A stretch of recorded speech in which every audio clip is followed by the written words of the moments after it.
It's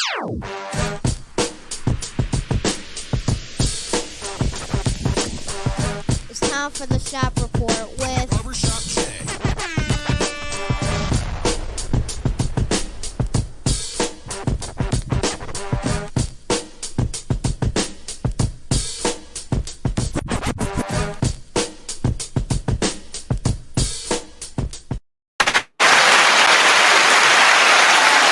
What up, sports fans? Welcome to the Shop Report. I'm Barbershop Jay. I'll be your host for the day. Let me fix my hat that way. Here's what's happening. Of course, we want to remind you the Shop Report is brought to you by Rocket Digital Media. It's the one-stop shop for all your digital marketing needs. You can look them up on Facebook at RDM Detroit, or you can, that's one D, two E's, Detroit. Or you can slide on over to the website, rocketdigital.net. That's ROCKIT digital.net. And make sure when you're there, while you're there, you tell them the BSJ sent you. And for my folk out there in TV land, if you want to leave your questions or comments during today's program, by all means, please do so. We'll throw it up on the screen, and y'all know what's coming next. If you're one of them folks who want to leave a question or comment that's indignant or ignorant in nature, it won't be seen on this screen. Matter of fact, here's what you'll get. Ain't nobody got time for that. With that being said, joining me on the program today, obviously, is my only co-host for the one. I don't know where everybody else is at. I'm going to have to start firing people is what I'm going to have to do.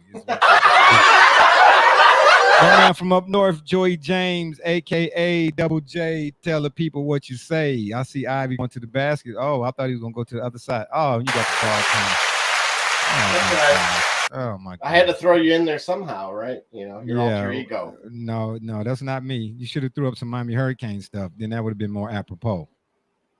Oh, boy. Is that what you had to say? I don't know if that would have been, it would have kept our PG-13 rating. That's right. Not even you. Oh, you better than Brother Rich. We wasn't even 2 minutes in. You already getting a button. Oh, unbelievable. Until we get our other co-host in here, hopefully TJ, maybe Brother Rich today. I don't know, Doc. We'll have to see which way he going. Until then, we getting ready to do what we always do. We're going to start the show. Our first item on the menu, of course, obviously, you all know sports is the primary topic of discussion for the most part. But every now and again, we like to throw in some communal or some community type stuff, give you something else to talk about, something else to think about. No sports intended. I'm sure we've all seen by now that the student loan debt crisis is beyond a crisis. And I think crisis is an understatement for describing the student loan crisis. Did that make sense? I don't think so. But anyway, we're waiting on Mr. Biden to either extend the pause or actually roll out some sort of plan of forgiveness for those people he has yet to forgive. I saw an article the other day, and this is what made me really want to, bring this to the show. I saw an article the other day where he's at this point he's been forgiven like 3.9 billion something dollars worth of student loan from, I don't know, what do you call them, for-profit schools like ITT Tech and things of that nature. But the thing that boggles my mind, or the thing that baffles me the most when it comes to this student loan thing, America has money for any and everybody except those people in its own backyard for the most part. This is unbelievable. They don't hesitate to send money overseas, the trade embargoes. I know that's not apropos here, but you all get where I'm going with this, right? For any and everybody else across the water. Why, Double J, is it so difficult for them to forgive student loans across the board? Or at least, because the idea initially, I guess, was to forgive $10,000.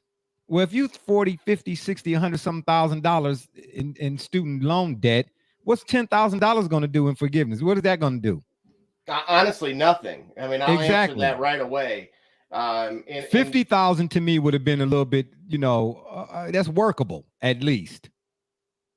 Why do they say they're for the people? Because when it comes time to vote, elections prior to, you see them all over your communities, all out and about. Hey, vote. I had a guy last year walked up my driveway. He was one of the locals going for mayor or whatever. Hey, my name is whatever his name was. Hey, and handed me something. I said, man, I've been over here for a year. I hadn't seen you until today. why is it that once you need my vote, all of a sudden, you're front and center? So in other words, you're for the people when it comes time to say, hey, vote for me, or in election years, but you're not for the people when it comes time to actually do something for the people. Help me out here. It makes no sense. Well, I wish I could add some guiding light that would suggest otherwise. That would say, no, they are, and they're doing X, Y, and Z as they typically. That's typically left to their arsenal around that same meeting time that you're referring to. So, I've seen $75,000 go for sidewalks. And yeah, a sidewalk that they probably did the year before. And so, to your point, I think where the challenge in lies is that, believe it or not, most people aren't on the same page with it. Believe there are people that have went ahead and paid off what they needed to pay off, and but everyone has this sense of entitlement, and I see it pretty consistently as it pertains to this specifically, that they feel, well, as a taxpayer, I have a say in where this goes. And of course, as we know, if you actually look at the dollar for dollar investment into that said fund, it's very lopsided on where it actually comes from. And so because of, that in nature, that, hey, I would prefer it not go for this and go for that. The money itself has to come from somewhere. And this is kind of some of the troubling elements of this, because even with the proposal that you mentioned, where earners that are under 150,000, let's like provide some general kind of a general landscape, right? In a non-inflation world or country, and in just a stable economy, the poverty line is truly drawn right around that between $12,000 and $24,000. And so someone making under 150 falls squarely in between that. So they're not doing great. They're not doing horrible. They're essentially what many would assume or presume is your middle class. But as you've already stated, 10,000. And you're saying middle class, that 150,000? Under that. Under that. Okay, gotcha. Yeah. Because for context, the bottom of the 1% is 400,000. Oh, okay. So that way, and then there's everybody else, and that's where that gap kind of grows astronomically. I don't think there's a such thing as middle class anymore. Well, it's certainly dwindled, and I think it's only going to continue to do. That's being nice. It is, right. Yeah. And yeah, I am putting it mildly. The scary part is you're never supposed to, like, fighting inflation with spending is like fighting fire with fire, which is not typically doesn't work out too well. Exactly. And then to say we're going to spend more. So this is where timing comes into play. You just heard how many billions of dollars have gone to those two private or that once were public, but just in general defunct institutions. Do we know what that number? We can quantify what the number would be for everyone else. The problem is, this is where counting somebody else's pockets comes into play, and that people in general, we see it all the time. We're a sports program 90% of the time, and so we see that every day out here, where it's like, hey, this guy's not worth blank. Well, if somebody's willing to pay him, yes, they are. Right. Who are we to say otherwise?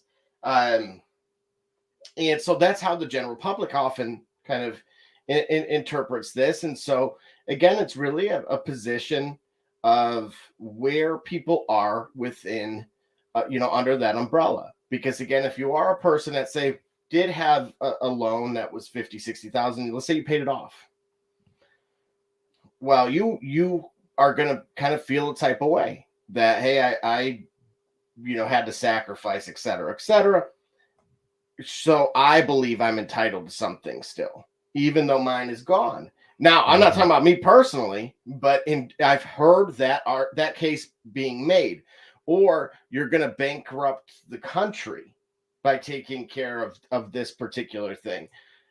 Well, hold it right there. The former I can get with. I can understand somebody feeling some type of way. Okay, I had to work at Denny's, McDonald's, and Burger King, pay mines off. Okay, but the latter, you're going to bankrupt the country? Hello? All you got to do is turn on Google News or turn on your local news, and you'll see the country is already bankrupt by the decisions that have been made here within the last 10, 15, 20 years for the most part. So excusing $50,000 worth of student loan debt, and plus the way it's set up anyway, it's set up. I mean, think about the term debt. I just it just boggles me. It boggles my mind, man, to see that a kid that's 18 years old who applies for a credit card can't get a credit card, but you're already in debt, so to speak. Does that make? I've heard that. You're already in debt. In other words, it's good to have some debt. It's bass backwards is what I'm driving at here. Right. That there's certain rules. There's what's known as good debt and bad debt. And truthfully, if you look at some of the private enterprise space, that they actually operate, as successful as they operate with a heavy debt. They may own multiple properties. It may be a venture capital type of organization, and they may have, based on the I think many people believe that they're like purchasing the homes in cash essentially, or in full. Right. No, due to the mortgages, they're billions of dollars behind, and not so much behind. They just have that. They're carrying that debt with them, and so that's what I mean. That you have roughly 40 million people, and we just heard between what they did for ITT Tech students, what they've done for, I think it was like a Corinthian college or something along those lines. Mm-hmm. So 40 million more at 100,000 a piece. Here's the thing, as we've seen historically, and this has been a bigger issue, that's why there once upon a time, and there still may be, some kind of billboard that had the national debt on it. It is. It was one still here. there. Yeah. And they break it down. They give you the whole, the I guess trillions or something or number. Then they break it down what it would be per person. Pretty much. And I've seen money fly around so much in the last 2 years that I'm 100% for it at this point, because for absolutely, yeah. I don't care if they're in default. I don't care what status it's in. Get rid of it. And the rationale behind that is get rid of the design as well. The way it was set up. You're set up to fail. You know what I mean? Most 18-year-old kids, even if they got a single parent home, or most parents don't understand all the legalese when it comes to that. All they know, they had in mind, they want their kids to go to college and so on and so forth. Well, hang on. I'm going to take you. Can read and understand the fine print. Hold on. We got a comment coming here already. Let's see. Mrs. Alva weighing in. The issue with student loans is we were told we have to go and get a college education in order to be successful by boomers. Then we get out of college and we are still getting paid minimum wage for a job that requires a bachelor's degree. Hello. Well, and that's actually kind of the direction that I was going with this, is that you got to remember, first and foremost, your entire premise of education was founded and paid for by the Rockefellers, who I believe have a house in Cleveland somewhere. Yeah, they still, yeah. They got more than that. The fact of the matter is, this was created to have, the Board of Education was created so there were no thinkers, just workers. So you've already crushed in itself the creativity and the metaphorical spirit of what you can possibly get out of your future generations for most. And that's why if you pay close attention to see where the students of the real elite, that 1%, go and look at the schools, that's why I've always been pretty adamant, despite the flag behind, above me, that there really is 7 schools to go to if you're going to hit that 1%. Again, think crab in a bucket, and occasionally one gets out. But that's been my point all along when we talk about stuff like this. When the pen first hit the paper, when them guys were sitting in the room, the money makers and money shakers, the big bankers, the whole ideology behind it was the guy said, hey, don't forget, before you start writing, keep in mind the haves and the have-nots. Now write accordingly. You understand what I'm trying to tell you? And then in addition to that, this country, for real, I don't care what side of the fence that you're on, Republican, Democrat, this makes no difference to me. But this country it's high time for this country to have progressive leadership. This old, I don't even know what I want to call it. I don't want to be disrespectful to nobody out here. But no, because it's time to go. It's time to go. The Pelosi's, the Bidens, the Pences, all of them. Well, they think about it, man. If there's an age, this is the interesting part, and I've always had an issue with this for a very long time. That unfortunately, these people, if you look at the average age of those folks, this is typically when people retire within their careers. This isn't when the best, that first and foremost, they don't even have to live with the decisions that they're making, right? Of course. And the decisions that they're making are based on archaic ideologies. And so you have people that are very disconnected. Obviously, if Bro Rich were here, he would tell you that, as both of us who have been to DC and, you go to the Potomac, Maryland area and you look at the houses that are essentially a block long, and it's astounding. But if you look at who owns them, it's not surprising. And so same here.